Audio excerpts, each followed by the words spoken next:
우리가 지금 예배 바로 세우기 예배 캠페인을 지금 진행하고 있습니다. 우리 모두가 함께 해 나가야 되는 그런 일들입니다. 그래서 우리가 지금 청년부가 어디에 지금 집중하고 있고 무엇을 지금 하기를 하고 있는지를 우리가 잘 알고 그 일에 힘을 보태었으면 좋겠습니다. 무엇보다도 우리의 예배가 하나님이 기뻐 받으시고 누구나 왔을 때에 하나님의 임재가 거하고 하나님의 영광이 가는 그런 예배로 우리가 세워 나갔으면 좋겠습니다. 그렇게 이 예배에 대한 우리의 마음들을 다시 한번 바로 세우시고 우리 아현성결교회 청년부의 예배가 온전히 세워지기를 원합니다. 또 한 가지 더, 오늘이 무슨 주일입니까? 오늘 장학주일입니다. 아마 오늘 2부 예배 때 장학 수요식도 있고 했는데 동일하게 우리가 또한 우리도 플로잉을 할 수 있는 정말 서로 도울 수 있는 내가 때로는 장학의 혜택을 받은 그 지체든지 아니면 지금도 여전히 공부하는 그 일에 힘을 쏟고 있는 우리 지체를 위해서 우리가 이 일에 액수가 중요한 것이 아니라 마음을 담아서 서로 도울 수 있었으면 참으로 좋겠습니다. 우리 시간 한번 인사했으면 좋겠습니다. 지금까지 이런 사랑은 없었습니다.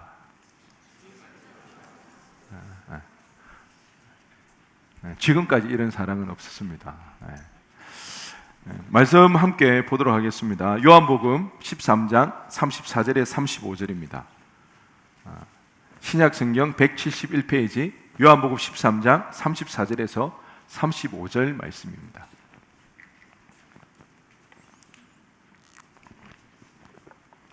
우리 한 목소리로 함께 읽겠습니다.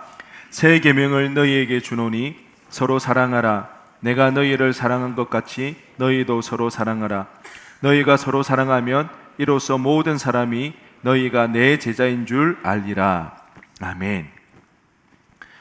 오늘 본문의 말씀을 가지고 극한 사랑이라는 제목으로 은혜 나누기를 원합니다.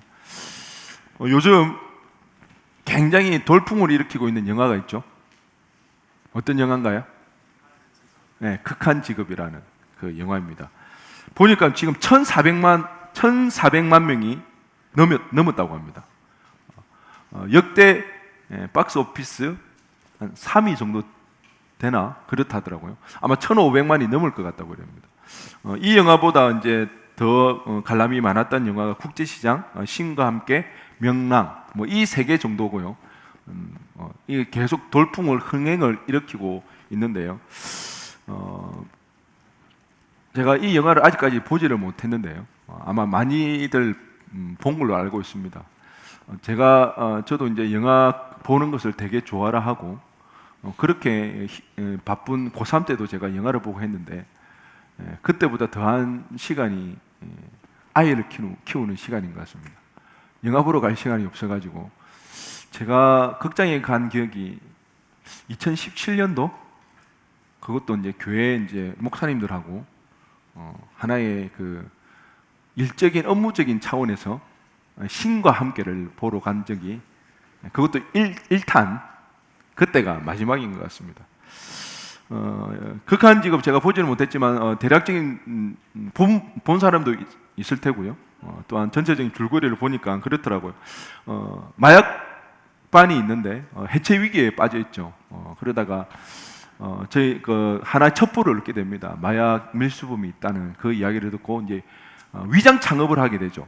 그래서 치킨집을 창업을 하게 돼서 그 마약 전담반 5명이 이제는 치킨 사업을 하는 것으로 이렇게 사업을 시작합니다. 그런데 그 형사 5명 중에 내가 너무 스포일을 많이 하는가요? 아니죠.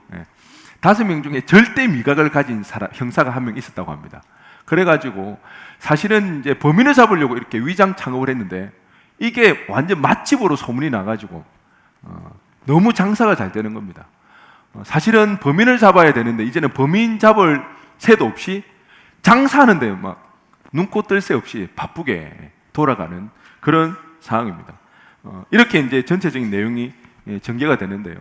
그 가운데 굉장히 유명한 이제 대사가 나오게 되죠. 어떤 대사인가요? 우리 솔직히 뭐 성경 구절은 암송 못해도 이런 건 잘 알잖아요. 지금까지 이런 맛은 없었다. 이것은 갈비인가? 통닭인가? 뭐 이런 대사였다고 합니다. 그래서 저도 이 대사를 좀 패러디해서 한번 서로 인사했으면 좋겠는데 이렇게 한번 인사했으면 좋겠습니다. 지금까지 이런 사랑은 없었다. 짝사랑인가? 몰래한 사랑인가? 주님의 사랑입니다. 우리 서로 한번 왜 다들 그런 목사님 진짜입니까? 이런 눈으로 바라보고 있는데 한번 인사했으면 좋겠습니다. 서로 한번 인사하겠습니다. 지금까지 이런 사랑은 없었다. 짝사랑인가? 몰래한 사랑인가? 주님의 사랑입니다. 네. 주님의 사랑. 네. 이런 사랑은 없습니다. 주님의 사랑. 네. 왜 주님의 사랑인가? 지금부터 살펴보기를 원하는데 우리가 지난주부터 공동체, 우리의 공동체가 어때야 되는가? 우리가 어떤 공동체를 세워 나가야 되는가? 그랬을 때 첫째 된 우리의 공동체의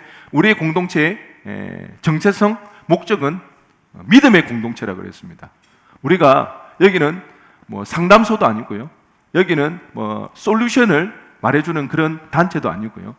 하나님의 얼굴을 구하고 하나님을 예배할 수 있는 어떤 상황과 형편에 처할지라도 하나님을 예배할 수 있는 그런 공동체. 그 예배라는 것은 단순하게 오늘 이 자리에 모여서 드리는 그 예배뿐만 아니라 지쳐있고 힘들어있는 그 지체의 손을 잡고 우리 함께 하나님을 바라보자고, 하나님을 의지하자고, 비록 지금 나의 삶 가운데 그 문제의 해결이 되어지지 아니한다 할지라도 그 하나님의 얼굴을 배웠을 때에 우리의 마음에 지극한 평강이 넘쳐나는 그런 공동체, 그렇게 우리의 믿음을 서로 격려해주는, 그렇게 끌어주는 그런 공동체가 되자. 그것이 우리의 공동체의 첫째 된 목적이라는 거죠. 그 다음에 우리의 공동체는 어떠한 공동체가 되어져야 되는가? 오늘 우리가 이야기했다시피 사랑의 공동체입니다. 어떤 공동체라고요? 사랑의 공동체. 근데 그냥 사랑이 아니에요. 어떤 사랑? 어떤 사랑입니까? 제가 좀 전에 5분도 안 지난 것 같은데 제목 어떤 사랑인가요? 극한 사랑입니다. 극한 사랑. 극한 직업이라는 것 자체가 직업이 너무 힘이 들어서 그런 거지 않습니까?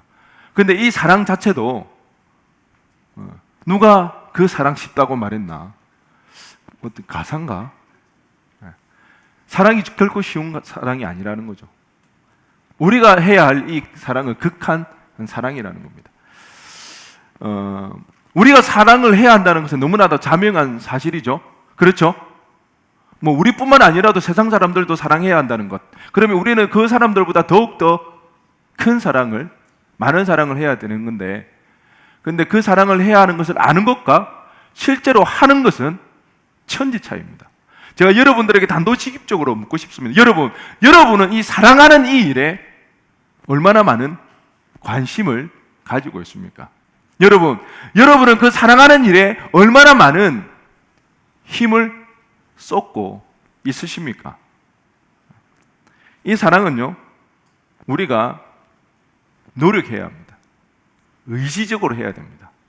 왜 우리가 그 사랑을 힘을 쏟아야 되는지, 의지적으로 해야 하는지를 지금부터 살펴보기를 원하는데요. 아마 우리 청년들 중에 지금 연애하는 지체들이 많이 있는 걸로 알고 있는데요. 그 지체들은 아마 알 겁니다. 이 사랑이라는 이 감정이 얼마나 우리의 가슴을 설레게 하고 짜릿하게 하고 벅차오르게 하는지. 이 사랑의 감정, 가족으로부터 느끼는 그 사랑의 감정이 아니라 이성으로부터 느끼는 이 사랑의 감정은 우리를 어떻게 합니까? 변화시키죠. 때로 우리가 초인이 되게 하죠. 예전에는 그렇게 피곤했는데 피곤한 줄을 몰라요. 또 우리의 식성도 어떻게 되나요? 식성도 갑자기 바뀝니다. 내 위주가 아니라 상대방의 위주로. 취향은 어떤가요? 내 머리 스타일, 내 옷 스타일, 내가 좋아하는 영화. 예전에는 액션을 그렇게 좋아했는데 여자친구가 멜로 드라마를 좋아하니까 어느새 자기도 멜로 드라마에 빠져 있는 거예요.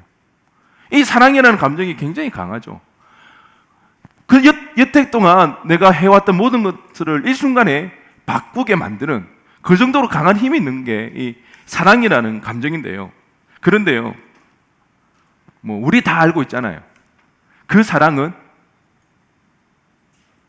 영원하지 않다는 거. 때로는요, 이렇게 강한 사랑이었음에도 불구하고 때로는 우리를 지치게 만들고 힘들게 할 때가 참으로 많이 있습니다. 제가 제일 믿지 않는 말 중에 그런 말입니다. 목사님, 저는 다르다고요. 저는 끝까지 갈 거라고. 절대 안 믿습니다. 차라리 내일 주님 오신다는 그 말을 더 신뢰할 수 있는 말입니다. 처음에는 그렇게 감정적으로 좋았지만 얼마 가지 못해서 그 사랑 때문에 지치고 피곤하기까지 하는데요. 연애의 감정이 아님에도 불구하고 이렇게 우리의 가슴을 두근거리게 했던 이 연애의 감정도 이렇게 때로는 피곤하고 지치는데요. 이런 연애의 감정이 아닌 다른 타인을, 다른 누군가를 사랑한다는 것, 쉽지가 않다는 것입니다. 왜 우리가 누군가를 사랑하는 일이 이렇게 힘든가? 크게 두 가지로 이렇게 살펴볼 텐데요. 첫 번째는 우리 사회 속에 우리는 너무나도 치열한 경쟁 속에 내몰려져 있기 때문입니다. 우리가 살아왔던 이 사회 구조 속에 우리는 언제나 타인과 어떤 관계 속에서 늘 경쟁 구도로 내몰리는 겁니다. 그래서 우리의 관계 속에서는 언제나 우리가 깨닫든지 의식을 하든지 못하든지 간에 늘 경쟁이라는 그런 관계들이 많이 설정되어 있다는 것입니다. 얼마 전에 제가 기사를 봤는데 그 기사들 중에 두 가지 기사가 굉장히 인상이 남았는데요. 그 중에 한 가지가 한국에서 공무원 되는 것이요, 잘 들어보시기 바랍니다, 하버드 대학에 가는 것보다 힘들다고 그렇게 이야기를 합니다. 무슨 대학? 무슨 대학? 하버드. 왜 그런 기사가 나왔냐고 보니까요, 다른 이유가 아니라 그 이유가 합격률 때문인데요. 하버드 대학에 지원하는 사람들도 합격률이요 4.59%나 되는데 공무원의 합격률은 2.4%밖에 되어지지 않는다는 겁니다. 그럼 나머지 97.6%는 다 어떻게 되는 겁니까? 떨어진다는 거죠.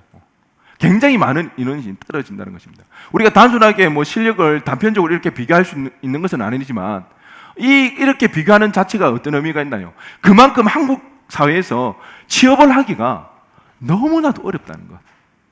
하버드 대학 들어가는 것보다 더 힘들 정도로 치열한 경쟁에 우리는 내몰려 있다는 것입니다.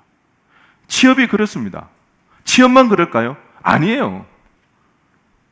이런 기사가 또 있었습니다. 영국의 옥스퍼드 대학교의 사회학과 교수인 조너슨 거슌이라는 그 교수가요, 한국과 영국 청소년의 시간 사용을 비교해서 교육 압박이 청소년에게 미치는 영향이 어떤지에 대해서 연구해서 발표를 했는데요. 그 가운데 한국의 입시 경쟁을 이것으로 비유를 했는데 마치 냉전 시대, 미국과 소련의 그 냉전 시대로 인해서 서로가 의미 없이 최대한 돈을 많이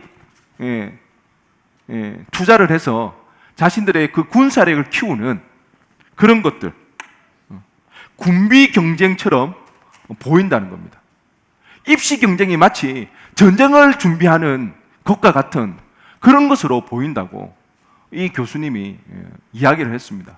뿐만 아니라 또한 이렇게까지 우리 한국 청소년들에서 이렇게까지 이야기를 했는데요.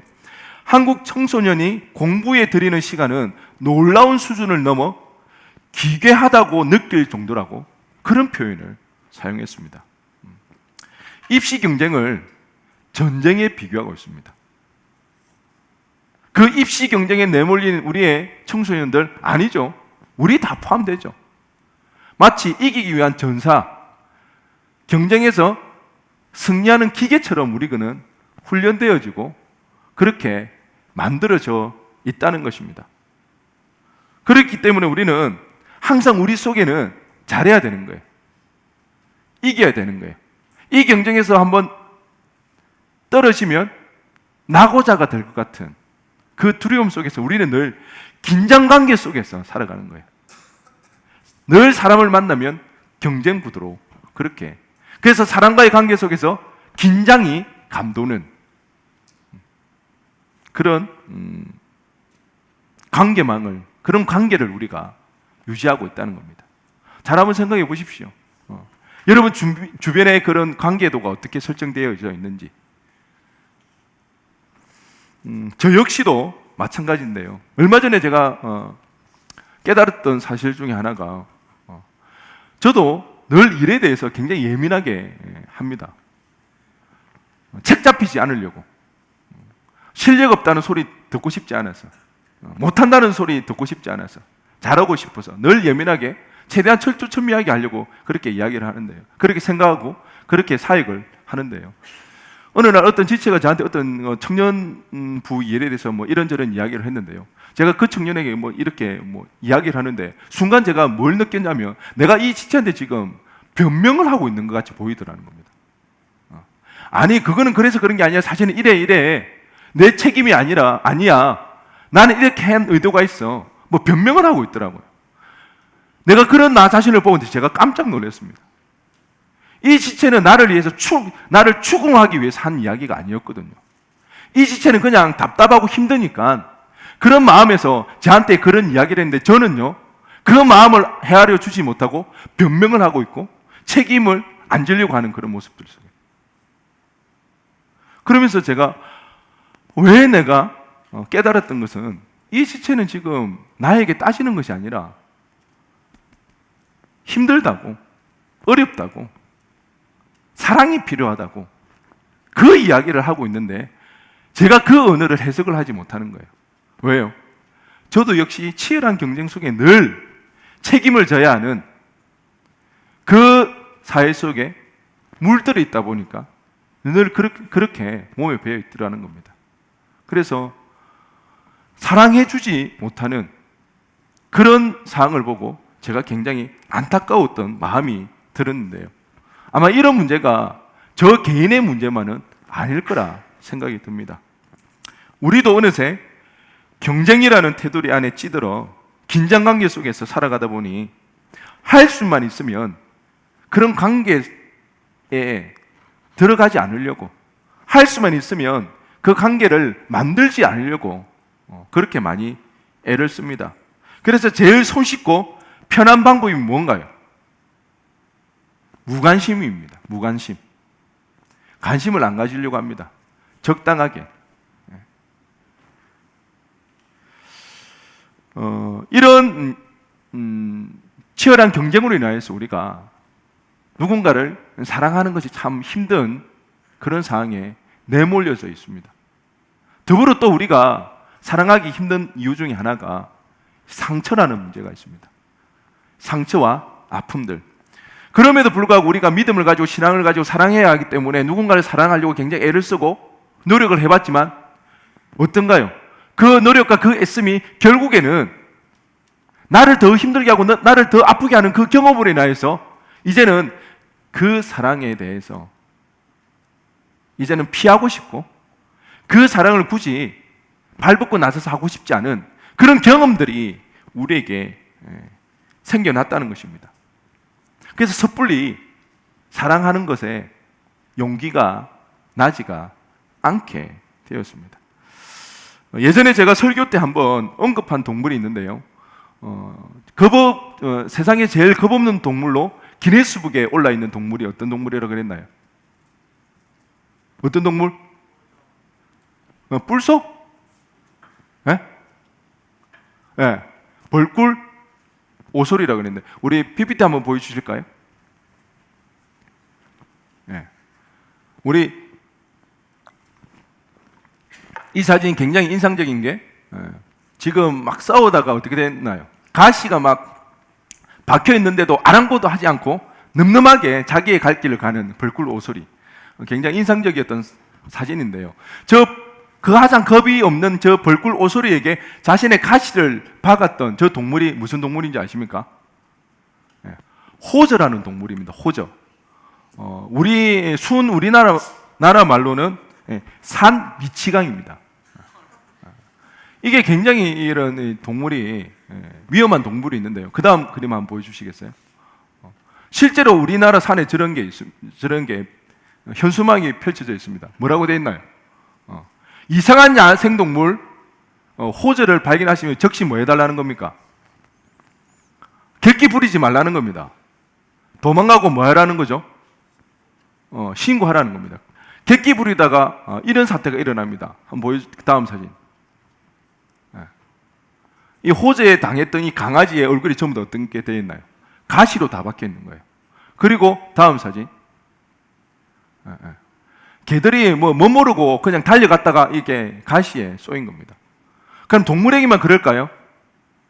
제가 객기 부리지 말한 이유가 바로 이겁니다. 다음 사진. 사람도 공격을 합니다. 근데 조심스러운 게는 이 가시가요, 머리에 박히잖아요. 그 끝부분이 돌기가 나 있는데 그 돌기가 방향으로 나 있어요. 그러니까 들어갈 때는 잘 들어가는데 빠질 때는 어떤가요? 안 빠집니다. 그냥 이렇게 머리를 그 살을 다 이렇게 살점이 떨어져 나오게끔. 저게 그 다음 사진요. 이 동물입니다. 이 호저 산 미치강입니다. 혹시 보시게 되면 112로 빨리 신고하시기 바랍니다. 그런데요, 이 산 미치강 이 호저의 관계를 빗대어서 인간관계를 이야기한 말이 있는데요. 바로 호저의 딜레마입니다. 뭐라고요? 호저의 딜레마. 이 호저가요, 겨울이 되고 기온이 내려가면 자신들의 체온을 유지하기 위해서 서로 가까이 모여 있는데 우리가 알다시피 가시가 있기 때문에 가까이 모일 수가 없잖아요. 그러다 보니까 적당한 간격을 띄우고 적당한 거리를 유지하지 않고는 더 가까이 모일 수가 없다는 거예요. 이것에 빗대어서 우리 인간관계를 그렇게 호저의 딜레마라고 그렇게 이야기를 하는데, 혼자 살아갈 수가 없으니까 외로우니까 누군가에게 위로를 받고 싶고 그 사랑을 하고 싶어서 가까이 다가가지만 가까이 다가가면 어떻게 됩니까? 찔리는 거예요. 아픈 거예요. 그래서 그런 경험으로 인해서 우리의 관계들도 일정한 거리를 두는 거예요. 마치 이름은 알고 그 사람이 뭐 하는 거는 알지만 속속들이 알지는 못해요. 가까이 나가가면 다칠까 봐. 왜? 그런 경험이 있으니까. 마치 아무렇지도 않은 것 같은데 이 둘 사이에는 보이지 않는 벽이 세워져 있어서 더 이상 깊은 관계로 나아가지 못하는, 우리의 관계 속에 늘 이 호저의 딜레마에 빠져 있다는 것입니다. 그런데 우리가 기억해야 할 것은 이 호저의 가시는 어떤가요? 분명 다른 동물을 공격하는 도구로 사용하지만 본질적인 의미는 뭔가요? 이 가시는 자신을 보호하기 위한 것입니다. 자신을 보호하기 위해서, 자기가 살아남기 위해서 이 가시가 공격력으로 사용되어진다는 겁니다. 때로는 사람들의 관계 속에서 뾰족한 가시가 있어서 다른 사람을 찌르게 하고 아프게 하는 것들이요, 그 사람이 나빠서가 아니에요. 그 사람이 뭔가요? 그 사람의 상처라는 거예요. 그 사람의 아픔이라는 거예요. 너무 그게 아프기 때문에, 힘들기 때문에 그 트라우마에 빠지지 않기 위해서 미리 지레심작을 어떻게 한가요? 자기를 보호한다고 소리를 지르거나 자기를 보호한다고 밀어내는 것들이 사실은 상대방이 어떻게 됩니까? 상처가 되고 아픔이 되어질 수가 있습니다. 그런데 중요한 것은요, 우리가 그 아픔을 일일이 다 알 수가 없다는 거예요. 그렇죠? 그 지체가 어떤 아픔이 있고 어떤 상처가 있는지 다 알지를 못해요. 그뿐만 아니라 우리 자신은 어떤가요? 우리는 완벽한가요? 아니죠. 우리도 상처가 있어요. 나도 아픔이 있어요. 그러다 보니까 이 관계 맺는 것들, 서로 사랑하는 일들이 참으로 힘이 들게 되어 있습니다. 그러니까 요즘 다 어떤가요? 언제가 제일 편한가요? 혼자 있을 때. 혼자 있으면서. 그러니까 우리가 참 진짜 호주의 딜레마에 빠진 거예요. 혼밥이 좋아요. 혼술은 아니죠. 고개 끄떡이 드는 애들이 좀 있었던 것 같은데. 혼밥이 좋으면서도 또 어떤가요? 또 이것도 아닌 것 같은 거예요. 쓸쓸하고 외로운 거예요. 그런데요, 이런 상황에 빠져 있는 우리를 성경은 가만히 놔두질 않았습니다. 우리 오늘 본문 요한복음 13장 34절에서 35절 말씀을 다시 한번 읽어보겠습니다. 시작.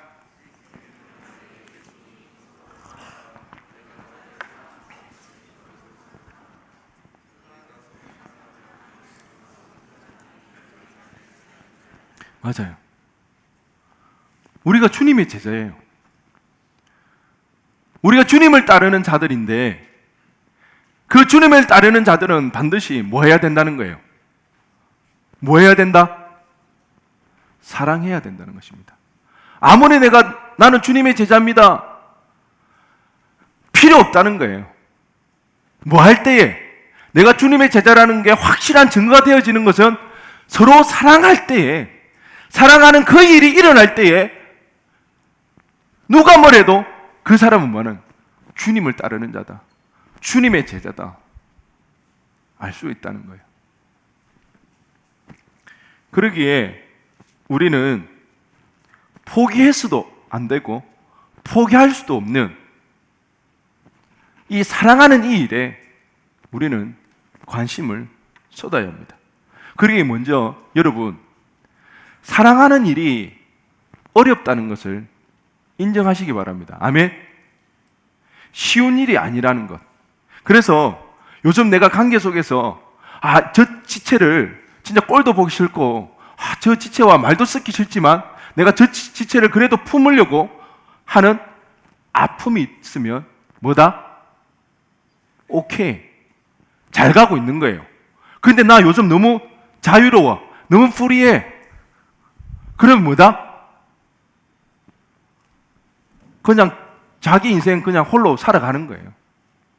관계 속에서는 늘 어떤 게 있습니까? 우리 관계 속에 아픔이 있을 수밖에 없어요. 힘들 수밖에 없어요. 나도 나를 잘 알지 못하고, 여러분 자신이 100% 마음에 드는 지체가 있나요? 와, 나는 다시 태어나도 이대로 태어나고 싶어. 영인아, 오케이? 선뜻 대답이 안 나오죠. 나도 내가 이해가 안 되고 나도 내가 만족스럽지가 않아요. 그런데 누가 나를 그렇게 만족하겠습니까? 누가 나를 그렇게 좋아라 할 수 있겠냐고요. 그런 지체들이 우리가 함께 살아갈 때에 그들을 품기 위해서 우리는 당연히 아픔이 있는 것이 당연하다는 겁니다. 여러분, 사랑의 반대말이 무엇인 줄 아십니까? 사랑의 반대말이 뭔가요? 미움인가요? 아마 한 번쯤은 들어보셨을 텐데 사랑의 반대말은 미움이 아니라 무관심이라는 거예요. 무관심. 미운 사람은 그래도 뭐가 남아있습니까? 그나마 애정이 좀 남아있는 거예요. 진짜 내가 싫으면 진짜 무관심해요. 신경도 안 쓰는 거예요. 이 무관심이 뭡니까? 상대방의 존재에 대해서 뭐 하는 겁니까? 인정을 안 하는 거예요. 뭐 같이 여기는 거예요? 공기처럼 여기는 거예요. 분명히 내가 여기 있는데. 우리는 무관심하면 안 돼요. 우리가 아무리 귀찮다고 아무리 아프다고 해서 우리를 무관심하면서 그렇게 살아가면 여러분 잘 기억하세요. 여기 있는 우리의 모임이 의미가 없어진다는 거예요. 여기 우리는 이렇게 모여 있을 이유가 없다는 거예요. 학교 동아리가 더 나을 수가 있어요. 개모임이 더 나을 수가 있어요. 우리 공동체의 목적이 상실되어 정체성이 상실되어져 버리는 거예요. 사랑하는 이 일에 우리가 애를 쓰고 관심을 가져야 되는 겁니다. 거추장스러워요. 아파요. 당연하죠. 특별히 우리가 서로 사랑할 때 그렇다고 너무 오시람 넓게 아무 때나 다 참견하고 막 그러지 마시기 바랍니다. 내 입장에서 사랑하는 것이 아니라 누구의 입장으로? 상대방 입장에서 좀 더 세심하게 배려해야 되는 거예요. 제가 이 일을 못해서 굉장히 큰 낭패를 본 적이 몇 번 있는데요. 제가 참으로 사랑하는 저희 아내, 그래서 제가 결혼 초기에 우리 와이프에게 굉장히 서프라이즈 선물을 해주려고 옷도 사고요, 막 신발도 샀어요. 제가 어떤 기대를 가졌습니까? 서프라이즈하고 짠 주면 어떻게? 와, 너무 좋아라 할 줄 알고, 와, 여보 너무 고마워 이렇게 할 줄 알았는데 반응은 어떤 줄 아십니까? 성의를 봐서 내가 입어줄게, 성의를 봐서 신어줄게, 이런 거예요. 왜 그랬을까요? 내 스타일대로 산 거예요. 그렇다고 제가 막무가내로 샀을 거 아니요. 제가 어느 정도 우리 와이프를 안다고 생각을 했던 거예요. 그런데 지금도 그 스타일은 이견이 좁아졌을까요? 그대로일까요? 지금도 그대로입니다. 그래서 뭐가 제일 낫다? 현금이 제일 낫다. 인정해줘야죠. 뭐 스타일이 다른 건데. 제가 골라서 딱 보여주면 별로 그렇게 좋아라 하지 않더라고요. 다 다른 거예요. 그러니까 상대방의 그런 배려를 하고 세심하게 살펴보려고 하니까 어떤가요? 이 사랑하는 일이 사실은 피곤한 거예요. 때로는요, 거추장스럽기까지 합니다. 그런데 이게 바로 주님이 원하시는 사랑이라는 거예요. 어떤 사랑? 거추장스럽고 피곤한, 내가 거추장스럽을 때 다른 사람을 피곤하게 하는 사랑 말고요, 내가 피곤해야 되는 거예요. 왜요? 우리 오늘 보면 요한복음 13장 34절 말씀을 다시 한번 보도록 하겠습니다. 시작.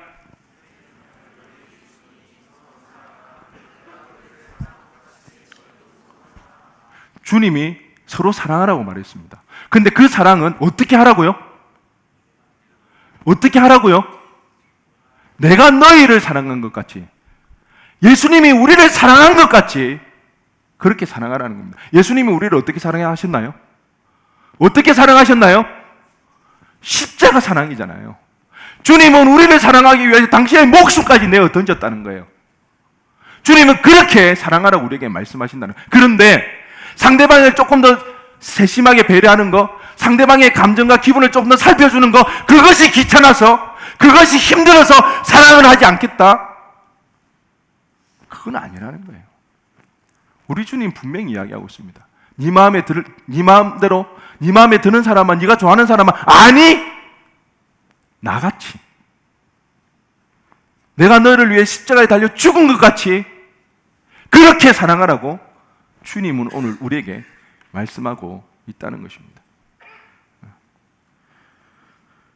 우리 한번 생각해 보면 좋겠습니다.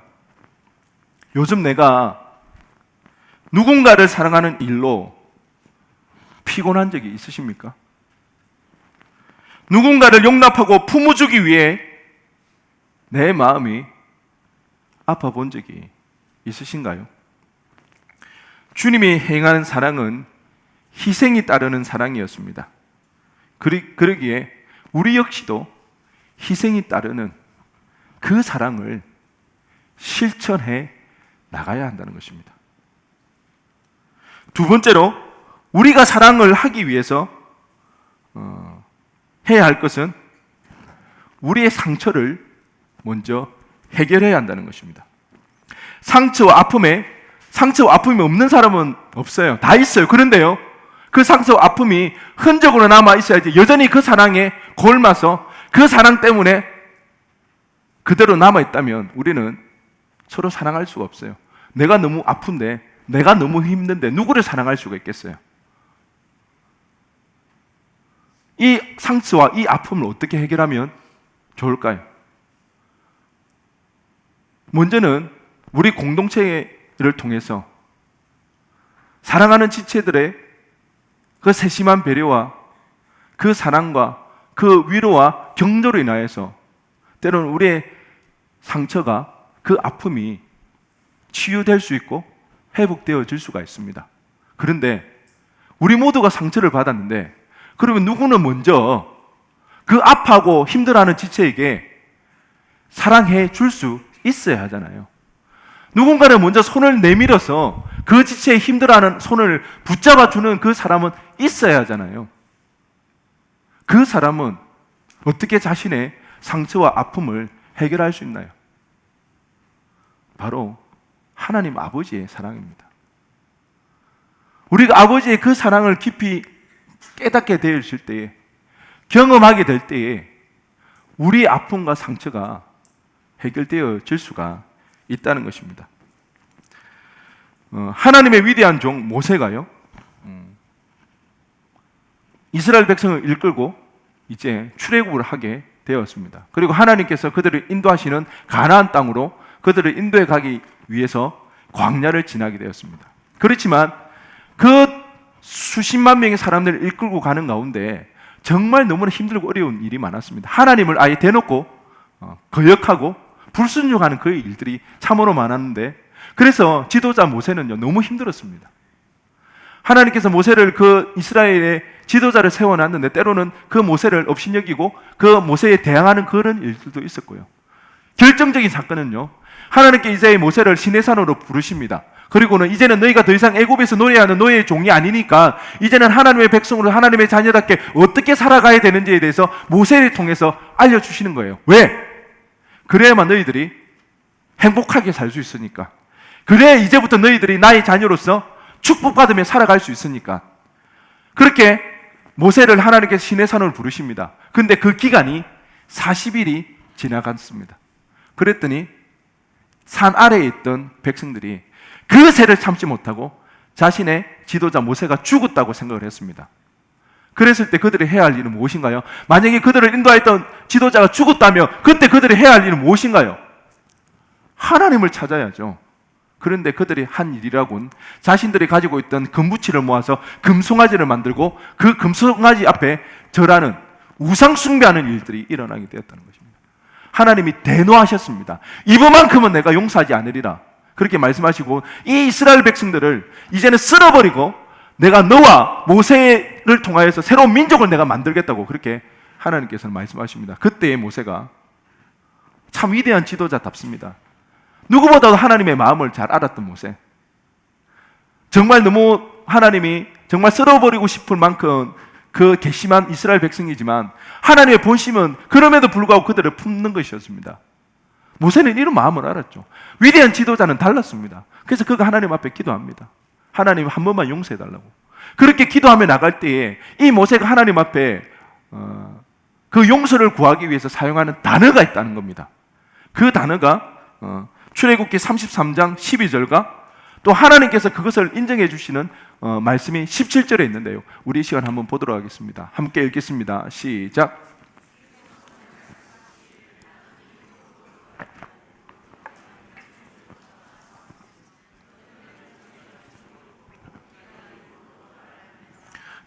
이름으로도 안다. 이게 어떤 의미일까요? 하나님, 우리 관계가 보통 사이가 아니잖아요. 우리 관계는 특별한 그런 관계인데 하나님 제 말을 좀 들어주세요. 하나님 어떻게 응답하십니까? 그래, 너하고 나하고는 특별한 관계지. 내가 이름으로도 너를 아는데 내가 네 기도는 들어줘야지. 그런 이야기라는 거예요. 그러면 하나님께서 이름으로도 모세를 안다는 이 의미는 무슨 의미가 담겨져 있을까요? 모세의 이름의 뜻이 무엇인가요? 모세의 이름의 뜻, 물에서 건짐을 받았다는 거잖아요. 모세가 태어날 때 어떤 일이 있었나요? 이스라엘 백성의 숫자가 자꾸 늘어나자 애굽의 바로 왕이 위협을 느끼고는 산의 아이가 태어나면 바로 어떻게 하라고 그랬습니까? 나일강에 버려서 죽이라고 이렇게 말을 합니다. 그런데 믿음의 산파들이 모세의 태어남을 보고 믿음으로 그들을 지킨 거예요. 그런데 점점 자라나니까 더 이상 집에서 숨길 수가 없어서 그 모세를 나일강에다 버립니다. 그런데 그때 하필이면 너무나도 우연스럽게 우연히도 그 나일강에 누가 있었습니까? 바로의 딸 공주가 모욕을 하고 있는 거예요. 그 공주가 그 모세를 보고는 자신의 양아들로 입양을 시킵니다. 내가 이름으로도 너를 안다. 물에서 건짐을 받았던 그 사건은 단순히 그냥 되어진, 우연히 되어진 것이 아니라 처음부터 끝까지 하나님의 철저한 계획 속에서 그 일이 이루어졌다. 누가 알았는 거예요? 모세가 알았다는 거예요. 하나님께서 나를 처음부터 끝까지 하나님의 계획 속에서 완벽하게 인도해 가셨다는 거예요. 모세야, 내가 너를 이름으로도 안다. 내가 물속에 빠져 죽을 그 순간에 내가 너와 함께 하였다. 내가 너를 건져 주었다. 네 인생에 어디를 가든 내가 너와 항상 함께 하였고 내가 너의 하나님 아버지가 되어 주었다. 이름으로도 안다. 저도 때로는 사역 가운데 힘이 들고 어려워서 지칠 때 하나님 앞에 기도하며 나갈 때 하나님께서 그렇게 말하시는 것 같은 느낌을 받을 때가 있어요. 쿠키야, 내가 너를 이름으로도 안다. 쿠키야, 내가 네 이름을 안다. 이렇게 말씀하실 때에 그게 얼마나 큰 힘이 되고 위로가 되어지는지 모릅니다. 온 우주의 하나님, 전능하신 그 하나님께서 내 이름을 아신다는 겁니다. 쿠키야, 내가 너를 기억하고 있다. 네 이름을 내가 안다. 그렇게 말씀하실 때에 제 마음이요, 얼마나 힘이 쏟는지, 얼마나 위로가 되는지 더 이상 근심할 일이 없어지는 거예요. 왜? 하나님이 나를 아신다는데, 하나님이 나를 지금 알고 계신다는데. 그러면 여러분, 하나님이 모세만 그 이름으로만 아실까요? 제 이름만 아실까요? 아니요. 하나님은 여러분의 이름을 아신다는 것입니다. 그 증거가 어디에 있습니까? 로마서 5장 8절에 그 증거가 나타나 있다는 겁니다. 우리가 아직 죄인 되었을 때에 그리스도께서 우리를 위하여 죽으심으로 하나님께서 우리에 대한 자기의 사랑을 확증하셨다는 것입니다. 아멘! 하나님이 우리를 사랑하신다는 거 거부할 수 없고 부정할 수 없는 증거가 어디에 놓여져 있습니까? 십자가에 있다는 겁니다. 그 예수 그리스도께서 나를 위해 십자가에 달려 돌아가셨던 것은 내가 하나님을 잘 알아서, 내가 구원받을 만한 선행이 있어서, 주님을 잘 따라서, 아니요. 여전히 죄인이었을 때도 불구하고 하나님은 나를 사랑하셔서 십자가에 달려 돌아가셨다는 것입니다. 이것이 하나님께서 우리를 향한 부인할 수 없고 부정할 수 없는 하나님의 사랑의 확실한 증표요, 증거가 되어지는 것입니다. 여러분, 이 사랑 속에 거하시기 바랍니다. 이 사랑을 누리시기를 바랍니다. 이 사랑 안에 여러분의 아픔과 상처가 회복되어지기를 주님의 이름으로 간절히 축원드립니다. 우리의 사랑이 해결받아야 됩니다.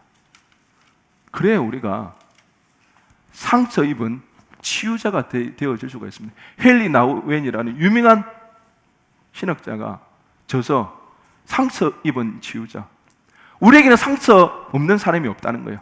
우리 모두는 상처가 있고 아픔이 있다는 거예요. 그런데 그 상처를 붙잡고 살아갈 것인가, 아니면 그 상처를 치유받고 이제는 아파하고 힘들어하는 누군가를 치유하며 나아갈 것인가. 우리 앞에 놓여져 있는 길은 두 가지 길이라는 거예요. 여러분, 언제까지 우리가 우리의 상처를 부여잡고 아파하며 눈물을 흘리겠습니까? 주님 안에서 이 상처와 이 아픔이 해결받고 치유받으시기 바랍니다. 그리고 그 치유받은 자로서 여전히 힘들어하는 그 지체를 하나님의 사랑으로 품으며 나갈 때에 우리의 곳곳에서 눈물이 그치고 눈물이 변하여 춤이 되어지고 기쁨이 되어지는 그런 공동체. 치열한 경쟁 속에서 늘 나고자가 될까 불안한 가운데 나는 실패자가 아닌가? 어떻게 나는 여기서 살아남을 수 있을까? 너무나 답답하고 불안한 이 세상 속에서 힘들어하는 그 지체들이 이 공동체에 모여들 때에 우리가 그들을 품어주고 그들을 사랑해 줄 때에 그들이 위로받을 수 있고 그들이 고침을 받을 수 있으며 하나님이 그런 공동체가 되어지기를 누구보다도 원하신다는 것입니다. 누가 그 하나님의 사랑을 전할 수 있겠습니까?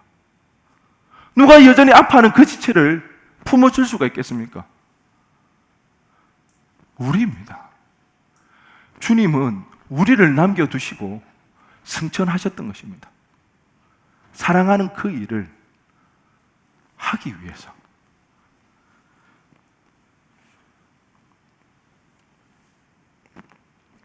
사랑하는 일은요, 아주 힘들고 어렵습니다. 그래서 극한 사랑입니다. 하지만 절대 우리는 포기할 수 없고요, 포기하려 해서도 안 되는 것이 사랑하는 일입니다. 그러기에 우리가 이 사랑하는 공동체를 세워가기 위해서 먼저 서로에 대해서 무관심하지 마시기 바랍니다. 여러분, 우리가 사랑하기 위해서 무관심하지 않기 위해서 어떻게 해야 되는가? 그냥 주일에 모여서 가지 모임 하는 것을 끝내면 안 됩니다. 주중에 우리가 서로를 위해서 기도도 하고요, 전화도 하고, 또한 식사도 참 중요합니다. 식구가 왜 식구인지 아십니까? 식구의 한자가 어떤 뜻인가요? 먹을 식, 입구. 같이 먹는 사람이 뭐다? 식구입니다. 식사 교제가 굉장히 중요한 의미가 있습니다. 주중에 만나서 서로를 식사도 하고요, 그렇게 교제하시기 바랍니다. 그 가운데 주님의 사랑을 느끼고 경험하시기 바랍니다. 둘째로, 우리는 피곤한 사랑을 해야 합니다. 사랑에는 늘 희생이 따른다는 그 사실을 알고 우리가 사랑하는 일로 차라리 내가 아파할 수 있기를 바랍니다.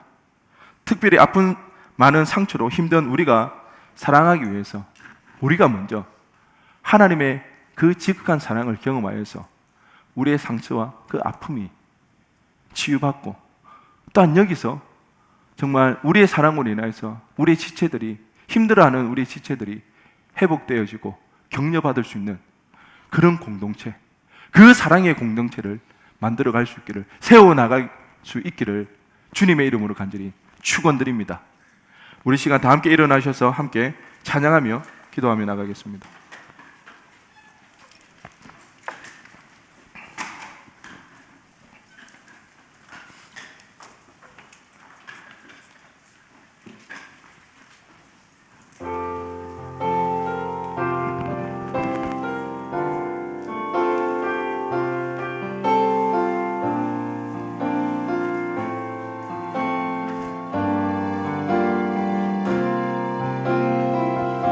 삶의 작은 일에도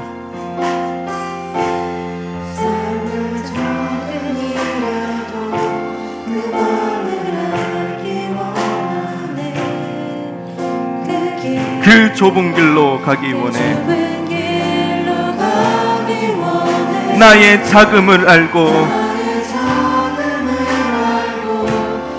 그분의 크심을 알며 소망, 그 깊은 길로 가기 원하네. 저 높이 솟은 산이 되기보다 여기 오름직한 동산이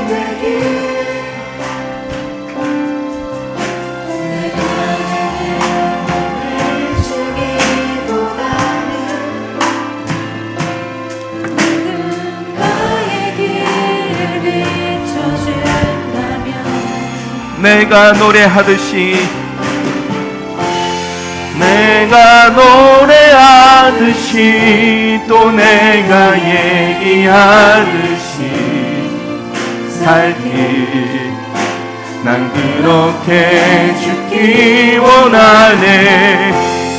삶의 한 절이라도 그분을 담기 원하네. 사랑 그 높은 길로 가기 저 높이 솟은 산이 되기보다, 저 높이 솟은 산이 되기보다 여기 오름직한 동산이 되길. 내가 가는 길만 비추기보다는 나의 길을 비춰준다면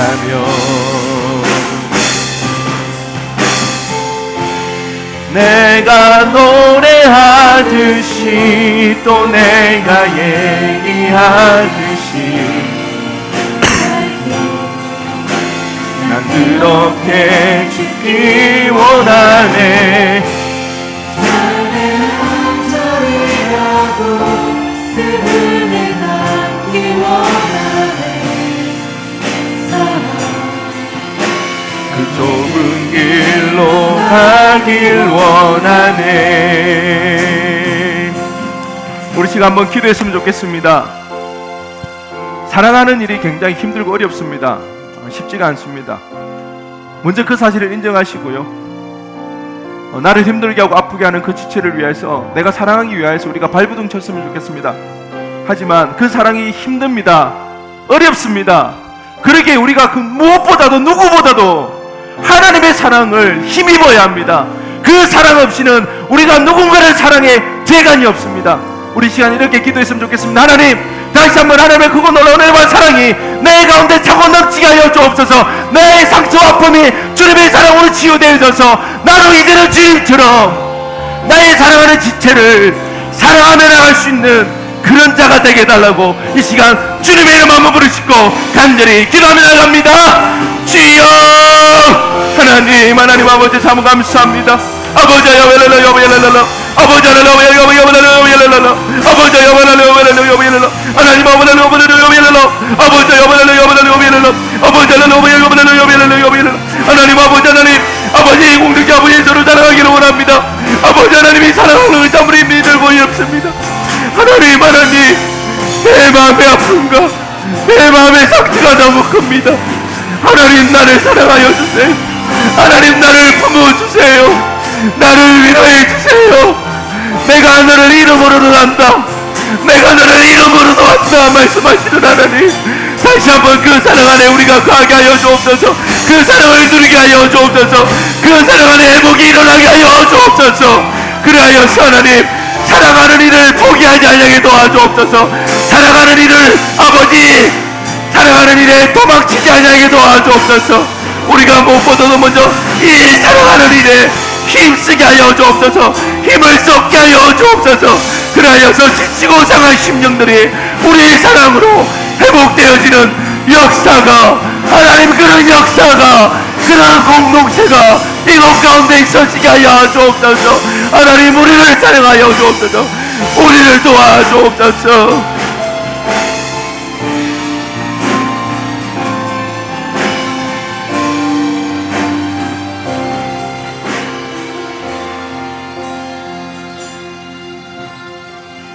살아계신 하나님,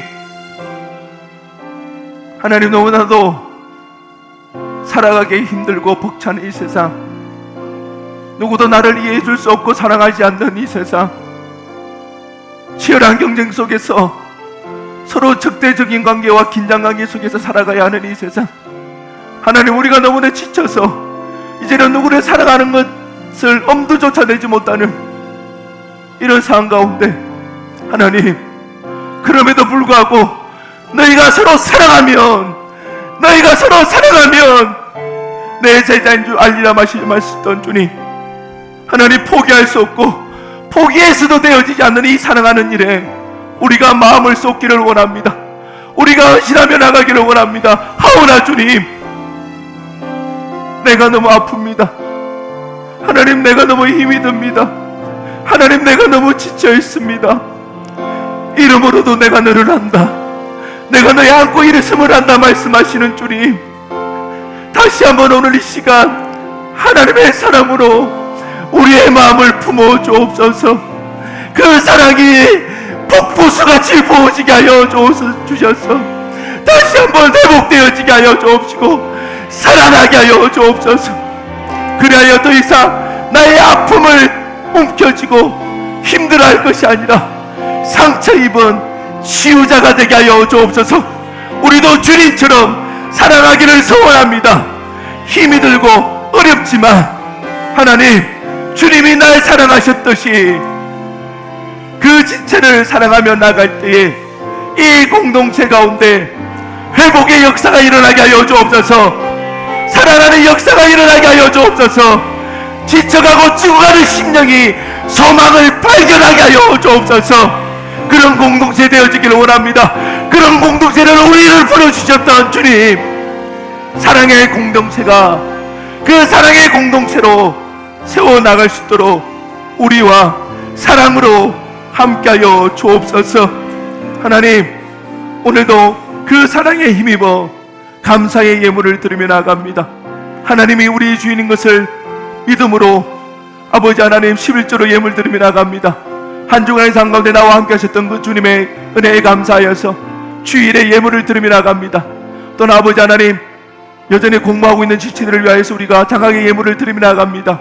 이 예물을 하나님 기뻐 받아 주옵시고, 이 예물 가운데 하나님에 대한 믿음의 고백 가운데 하나님이 친히 주인 되어 주옵시고, 우리의 삶이, 우리의 안고 일어섬이, 앞으로 남은 우리의 일평생이 늘 하나님이 함께 하시는, 하나님이 인도하시는 그런 복된 삶이 되어지게 하여 주옵소서. 감사드리며 예수 그리스도의 이름으로 기도드리옵나이다. 아멘.